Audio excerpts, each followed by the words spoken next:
They are some of the most vulnerable in the city of Toronto, and during this pandemic, they are put at further risk due to the fact that they are experiencing homelessness. But earlier this morning, the city of Toronto moved in to clear some encampments, calling them a safety hazard. I'm letting them know. I'm keeping up with them. I'm the one who texts them. A standoff between crews and an advocate seen standing between City of Toronto trucks and a homeless encampment near Bay and Lakeshore. The video shared by an outreach worker who says the city should not be removing these campsites during the pandemic, a space that 4 people call home. You shouldn't break up encampments without sending people into good housing or hotels, because what it does is it spreads the disease. The city says the teams were clearing previously vacated encampments. A bulldozer can be seen on the property, removing debris. The city had issued eviction notices to several encampments in the downtown area. The city says 7 out of 100 sites are currently experiencing outbreaks, meaning 1 or more client or staff member tested positive. You have a disease come and people empty out of the overcrowded shelters.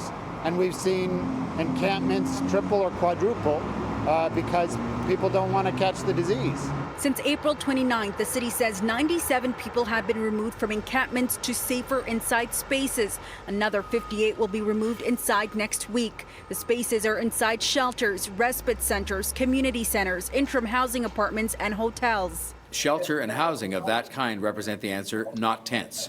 And when you hear of the safety and health hazards that are represented by those encampments, then I think you understand that what we're doing by giving notice, providing housing options, and then clearing out those camps is the responsible thing to do. On May 1st, Toronto Fire responded to a fatal fire in an encampment in the Mount Pleasant and Bloor Street area. Chief Matthew Pegg says there have been 55 encampment fires this year and 15 alone in the last 2 weeks. On Wednesday of this week, we cleared the hazards from another encampment located under the Gardiner Expressway, where we removed more than 100 liters of gasoline and 17 propane tanks from that site.